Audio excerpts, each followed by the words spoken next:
लीलकारी तो कहते हैं कस्तम मच्छर हे दुष्टात्मा तो कौन है जो मेरे द्वारा शासित राज्य में आकर इस प्रकार का अन्याय करने का दुस्साहस किया है। महाराज डर के मारे और कलिकाल कलयुग राजा कांपने लगा। एक धर्म सम्राट है और वो धर्म सम्राट है। सदा सर्वदा धर्मात्मा प्राणी से पापात्मा सदैव भयभीत रहता है। पापात्मा अपना मुंह चुराता रहता है, कहीं देखना नहीं कोई। इसलिए धर्मवान प्राणी की आवाज वाणी में गंभीरता होती है। बादलों की भांति उसकी वाणी गंभीर होती है। गंभीर वाणी को सुनने के बाद कलिकाल महाराज डर के मारे सुधर गए, कांपने लगे और कहने लगे हे महाराज क्षमा कीजिएगा, जैसे आप राजा हैं वैसे राजा मैं भी हूं, लेकिन बातें हैं कि आप धर्मात्मा राजा हो और मैं पापात्मा राजा हूं। मैं पाप सम्राट हूं और आप पूरे सम्राट हो। कहा तो पाप सम्राट मेरे राज्य में प्रवेश कैसे किया? नहीं आना चाहिए। मेरे होते हुए जहां तक मेरे राज्य की धरती है वहां पाप निवासी नहीं कर सकता है।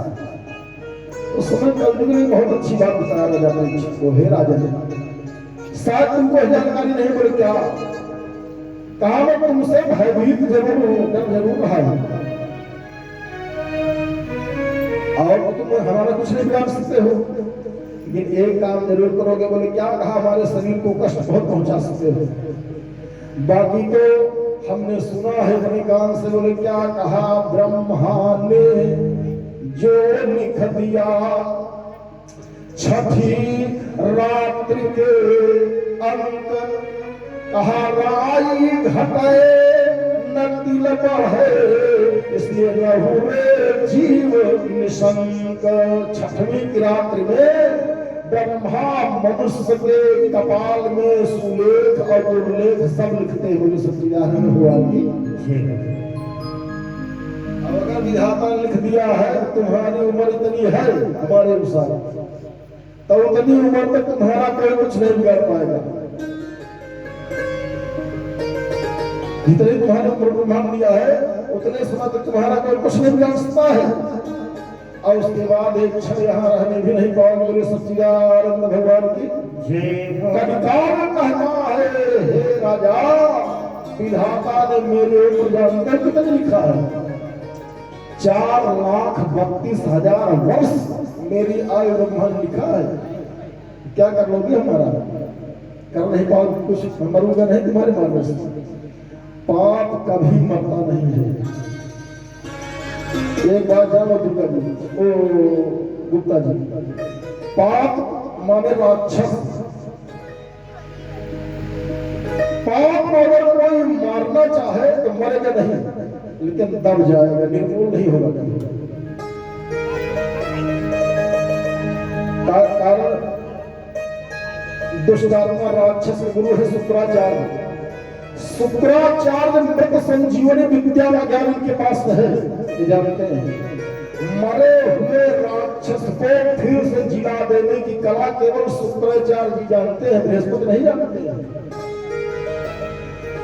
तो बृहस्पति है देवता, अपूर्ण है सद्गुण देवता,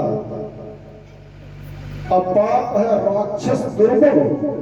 जानते हो दुर्गुण कभी नष्ट नहीं होता है। एक चीज और ध्यान समझ लेना, अपने जीवन में एक सद्गुण पाने के लिए, एक देवता बुलाने के लिए आपको बहुत तपस्या करनी पड़ेगी, बहुत प्रयास करना पड़ेगा, बड़ा परिश्रम करना पड़ेगा, बहुत सावधान रहना पड़ेगा, तब तुम्हारे जीवन में एक सद्गुण कभी आएगा।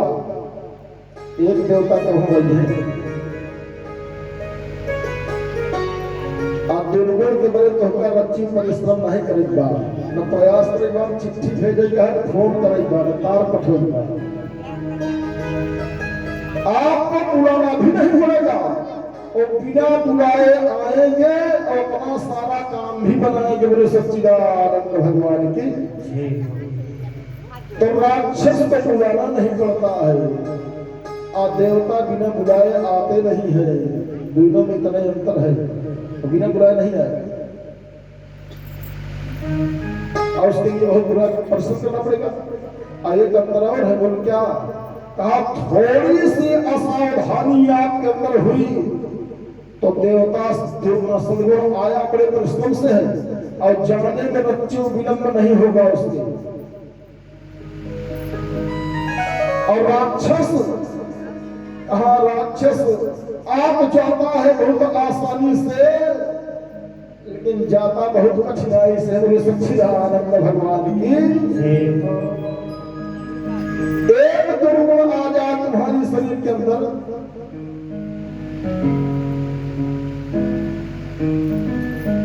आया बहुत आसानी से, लेकिन जाएगा बहुत कठिनाई से। कंबल वाले भालू का स्वरूप इनका है। आप कहो कंबल वाला भालू क्या है महाराज? दुर्गन का भक्त था। एक गुरु जी के साथ दो चेला जा रहे थे, नहर के किनारे से जा रहे थे, संजोग से उसमें एक कंबल बह जा रहा था। तो गुरुदेव तो परम वैरागी थे, परम त्यागी थे, आगे आगे चले जा रहे थे। और एक चेला हमारे लोगों की तरह से था, कुछ लालची टाइप का। उसने कहा बाबा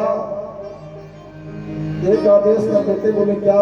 कहा जो नहर में कंबल बहा जा रहा है, आपका हुक्म हो जाता तो जाके इसको पकड़ लेता, हमारा काम बन जाता। बहुत अच्छा। बाबा ने कहा बिना काम के कंबल के पीछे जाना कराओ, चले जाओ मेरे पीछे पीछे। चेले ने सोचा इनके आगे कोई है, पीछे कोई है, वो किसी से कोई लेना देना है नहीं, अब मुझे आवश्यकता है, मुझे लेने नहीं दे रहे हैं। गुरु बाबा ने कुछ आगे बढ़ गए तो चेला पीछे से कूद गया नहर में। अरे पहुंचा उसके पास तो कंबल तो था नहीं, था भालू। भालू चिपट गया, और चिपट गया भालू। चेला को हाथ लगाया नहर में से, गुरु बाबा प्राण बचा लो। अब तो कंबल बिना मेरा प्राण लिए छोड़ेगा नहीं।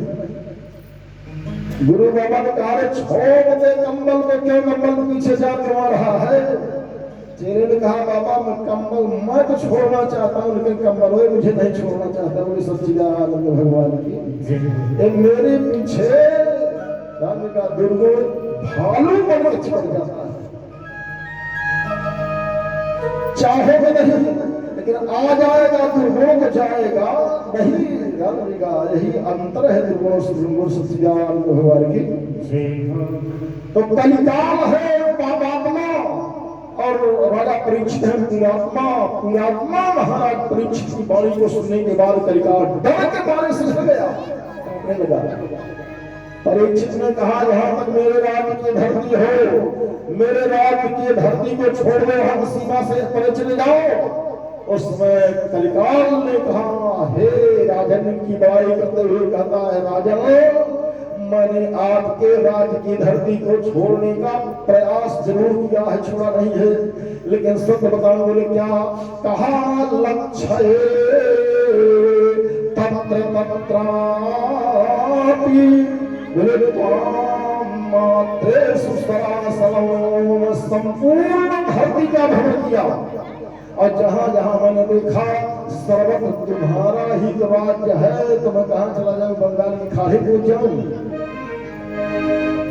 जब संपूर्ण धरातल पर एक क्षेत्र तुम्हारा ही अधिकार है, तो मैं जाऊं कहां? इसलिए आपसे हाथ जोड़कर, मेरा काम नहीं है, राजाओं का काम मांगना नहीं है, लेकिन आपसे प्रार्थना करता हूं मुझे भीख दे दो। बोले क्या? कहा रहने के लिए कुछ स्थान मुझे कहीं आप बता दो। एक राजा जब दूसरे राजा के सामने गिड़गिड़ाने लगा तो परीक्षित को कलिकाल के ऊपर दया गई। जब संतों का मत है चंडाल के ऊपर कभी दया नहीं दिखाना चाहिए, इन्होंने दया दिखाया। अच्छा कोई बात नहीं, मैं तुम्हें रहने का स्थान देता हूँ। कौन सा स्थान देंगे? अपनी इच्छा से दूंगा। देखिए जानते आप लोग सब कुछ है, 4 स्थान राजा ने इससे दिया रहने का। कौन कौन सा? हमारे यहाँ भागवत लिखा गया है, कहा द्योतम मध्यम स्त्रियः सूना यत्र धर्मस्य जहाँ 4 प्रकार से अधर्म हुआ करते हैं, 4 स्थान दिया जाओ, इसलिए दिया। कलयुग के अंदर 99 दुर्गुण है, लेकिन कलिकाल ने कहा महाराज मेरे अंदर एक बहुत बड़ा सद्गुण भी है। कहा सद्गुण कौन सा है? कहा सद्गुण ये है कि जो लाभ सतयुग त्रेता द्वापर में बहुत बड़ी तपस्या से, बहुत बड़ी यज्ञ करने से, बहुत बड़ी परिश्रम करने से नहीं प्राप्त होता था, मेरे अंदर रहने वाला मनुष्य प्रेम से मात्र भगवान के मंगलमय नाम संकीर्तन से ही वही फल प्राप्त कर सकता है जो सतयुग में बड़ी बड़ी तपस्या से, त्रेता में बड़े बड़े यज्ञ से और द्वापर में बड़ी बड़ी परिचर्या से प्राप्त होते थे। बोले सच्चिदानंद भगवान की जय। इस कलिकाल में सत्य यह है कि यज्ञ कोई कर नहीं पाएगा, तपस्या किसी के बस की बात है नहीं, और परिचर्या कोई कर नहीं सकता है, तो काम कैसे बनेगा? कहा काम केवल एक चीज से बन सकता है। बोले क्या? कहा सुमिरिय राम ही राम ही, कहा प्रेम समेत लेहु हरि नाम ही, हरे नाम और हरे नाम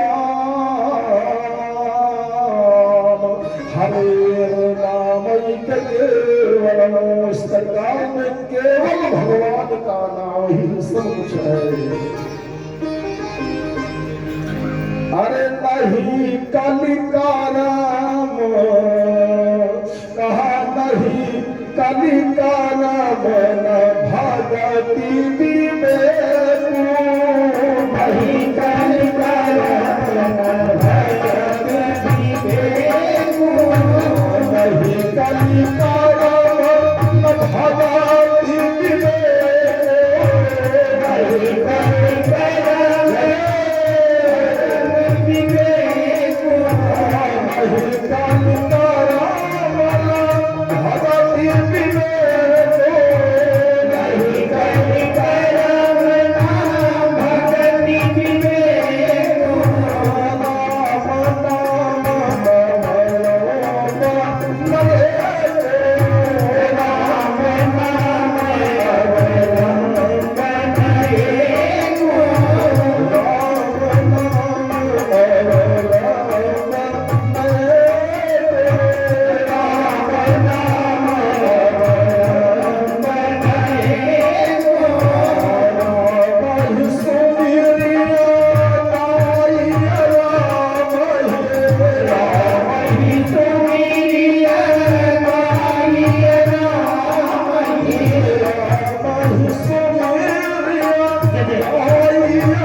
राजा ने इसको अपने राज्य में रहने का स्थान देने का मन बनाया। तो पहला स्थान कहा जाओ कलिकाल, जहां शराबियों का अड्डा हो, जहां सदा सर्वदा दुरुक्ति देवी का वास हो। दुरुक्ति माने क्या होता है? दुरुक्ति माने होता है गाली। शराब जहां अड्डा हो वहां वेद मंत्र बाँचे वाला केहू धोखा नहीं मिले। वह जब है उनके मुँह से सलाम सलाम निकले बोली वृंदावन भाई लाल की, तो वहां उस स्थान पर दुरुक्ति का वास है, इसलिए एक स्थान मदीना ने बता दिया। और दूसरा स्थान कहा जाओ जहां जुगाड़ी लोग निवास करते हो, वहां क्यों रहने का स्थान दिया? इसलिए वहां धर्मराज नहीं बैठेंगे। जुआ खेलने वाला अगर कहा सत्यवादी हो तो जुआ खेल पाए? जब ताश कहो खेले है कि नहीं यार, कहो नहीं खेले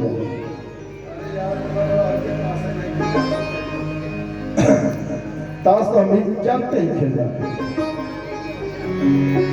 ताश क्या है? ताश में कई पत्ती होती है? ताश में पत्तियां होती है 52। अगर मैं जान ताश से जान रहा और एक तो का वेद का बहुत सुंदर रहस्य बताता सही। ताश में 52 पत्तियां होती है। आप खेले आप बाबा? हाँ हाँ देखा बाबा हर खेले। अच्छा एक एक रंग का क्या पत्ती होता है? अरे यार 13 पत्ती होती है। एक एक रंग की 13 पत्तियां होती। सबसे छोटी पत्ती का नाम जानते हो? सबसे छोटी पत्ती को दुग्गी कहते हैं। तो दुग्गी पत्ती को कौन काटती है? तिग्गी। और तिग्गे को चौगा, चौगे को पंजा, पंजे को छक्का, छक्के को सत्ता, सत्ते को अट्ठा, अट्ठे को नहिला, नहिले को दहिया। अब दुग्गी तिग्गी चौगी पंजी छक्की सत्ती क्या है? एक भगवान के द्वारा रचाए हुए संसार के जीव हैं। आप समझा? चींटी को आप मृत लोक का सबसे तुच्छ जीव मान लीजिए, तो चींटी को काटने वाला कौन है? चीटा। चीटा चींटी मार देता है। तो चीटे को आप तिग्गी मान लीजिए, और चीटा को भी मारने वाला जो उससे बड़ा जीव है उसको आप चौगा मान लीजिए। इसी प्रकार से सबसे बड़ा जीव को आप हाथी मान लीजिए। हाथी क्या है? बोले महिला है, सबके ऊपर अपना कब्जा जमा लेता है। पूछा गया हाथी के भी ऊपर कोई कब्जा जमाने वाला है? तो कहा उसके ऊपर जो कब्जा जमाता है उसका नाम दहला है। दहला क्या है? बोले सिंह है। नहले हाथी के भी ऊपर कब्जा दहला जमाता है जो सिंह है। सिंह किसी से डरता होता नहीं बोलता जी, लेकिन अगर सिंह भी किसी से डरता किसी से करता है तो कौन है? और ताश में दहले के बाद 3 फोटो बनी रहती है, उसमें 2 पुरुष रहते हैं और ये देवियां रहते हैं। या देवी सर्वभूतेषु जो बेगम रूपेण संस्थिता। कौन है? इसका नाम क्या है? कहा बेगम है। तो 2 पुरुष है उसमें और एक स्त्री है। अब इन दोनों पुरुषों में कौन गुलाम है कौन बादशाह है? ध्यान समझिएगा। जो महापुरुष अपने जीवन में ध्यान देगा हाथी को भी अपने बस में कर ले और साथ ही साथ शेर को भी अपने पिंजरे में पकड़ ले, बस में कर ले, तो कौन है? कहा गुलाम बाबा है। इनका नाम गुलाम है। महिला गुलाम से कट जाता है। कहा जब सिंह के ऊपर शासन कर लिया तो गुलाम कैसे रह गए भाई? कहा इसे गुलाम रह गए, इस शेर को तो अपने कब्जे में कर लेते हैं, लेकिन जब इनके सामने आ जाते हैं तो सारी की बत्ती गुल हो जाती है। बड़ी वृंदावन बिहारी लाल की। जो पुरुष अपने जीवन में सिंह को भी अपने कब्जे में कर ले, लेकिन बेगम महारानी के सामने नतमस्तक हो जाए, क्या है? कहा उसी का नाम गुलाम है। बड़ी वृंदावन बिहारी लाल की। तो पूछा गया फिर बादशाह कौन है? तो उत्तर मिला कहाँ संसार में आए हुए प्रत्येक कमरी के ऊपर जिसका शासन हो जाए और साथ ही साथ इनके भी ऊपर उसका शासन हो जाए वो महापुरुष बादशाह होता है। सच से जता होता पूछा गया बादशाह के ऊपर भी कब्जा जमाने वाला कोई है? तो कहा हाँ। बोले वो कौन है? कहा वो संपूर्ण ब्रह्मांड में तीनों लोगों में केवल एक है। बोले उसका क्या नाम है? कहा उसका नाम एक्का है। तो एक्का कौन है? तो हमारे यहाँ बहुत बढ़िया चौपाई मिली, सूत्र मिला क्या? कहा पर सजीव समस्त भगवान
अनेक लेकिन एक श्रीकंता। वेद भगवान कहते हैं एको ब्रह्म द्वितीयो नास्ति।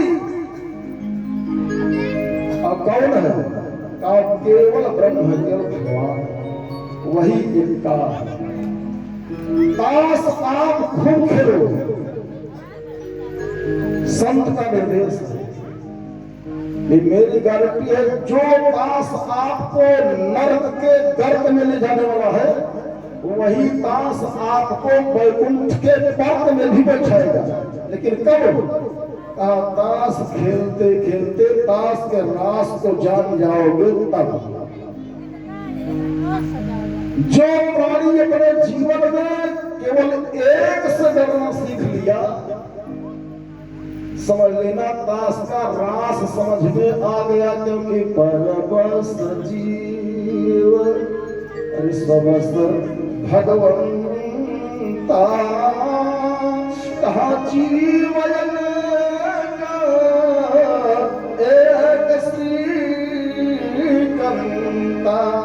कदाचित रास समझ में नहीं आया तो फिर तो ताश कहाँ ले जाएगा जनता? यहाँ वहां ताश खेलने वाले, जुआ खेलने वाले सत्य कभी नहीं बोलेंगे, सत्य डाले ही नहीं जाएंगे। इसलिए कलिकाल को राजा ने कहा हे कलिकाल, एक स्थान तुमको जहां सदा सदा असत्य का बोलबाला हो स्थान देता हूं। तीसरा स्थान हमका जहां पर वैश्यालय हो वहां चले जाओ, जहां पर चोरों का कड़ा हो उस स्थान पर चले जाओ, वहां भी चलेंगे।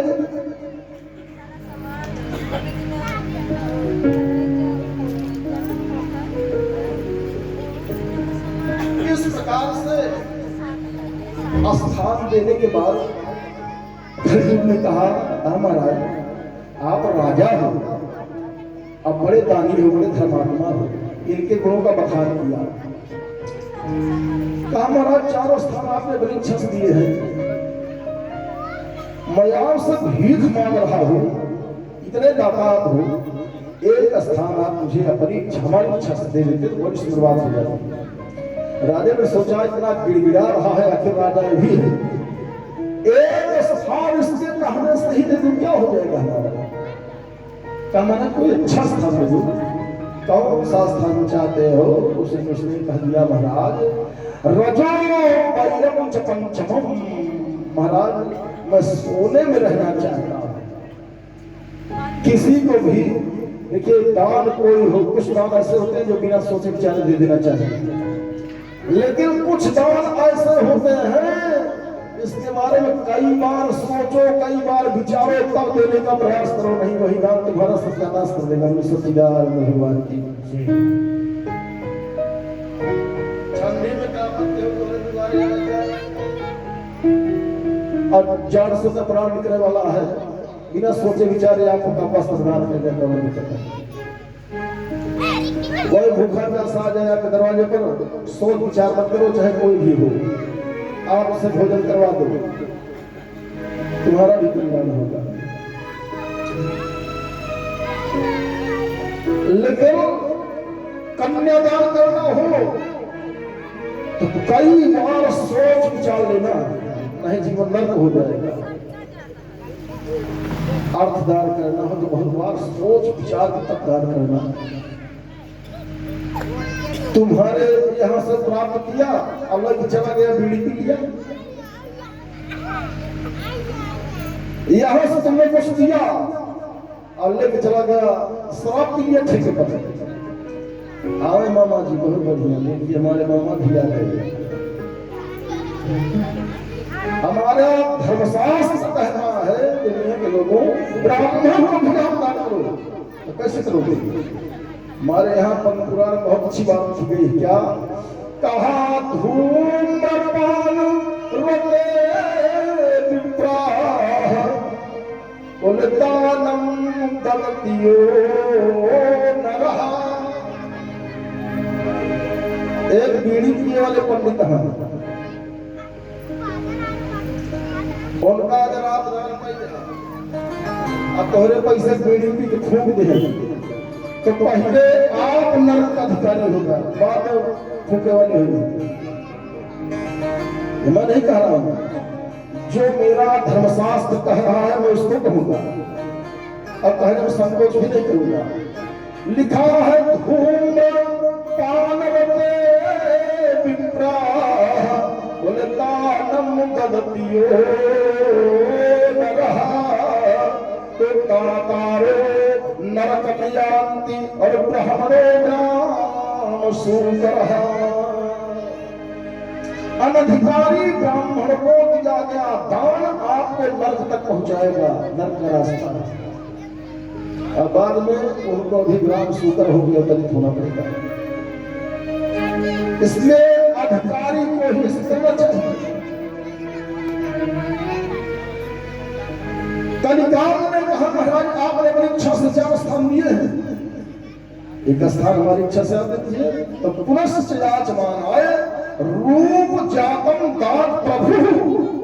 फिर उससे याचना करने के बाद ध्यान देगा, दूसरी बार राजा को दया आ गई, चंडाल के ऊपर दया करने के बाद 5वां स्थान स्वर्ण दे दिया रहेगा। वृंदावन बिहारी लाल की एक बार प्रेम से भगवान नाम संकीर्तन नाम लोग करने बंधु बोले श्रीमन नारायण नारायण नारायण श्रीमन नारायण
खुशियों आज राजा परीक्षित के द्वारा पंचम स्थान स्वर्ण इसको प्राप्त हो गया तो बहुत प्रसन्न हुआ कलिकाल। और वो सोना परीक्षित के मस्तक पर भी था। वहां पहुंचा तो ठहाका लगा के ध्यान देगा कलिकाल हंसने लगा। राजा तैजुब की हंसी को अपने कान सुने और सुनने के बाद विचार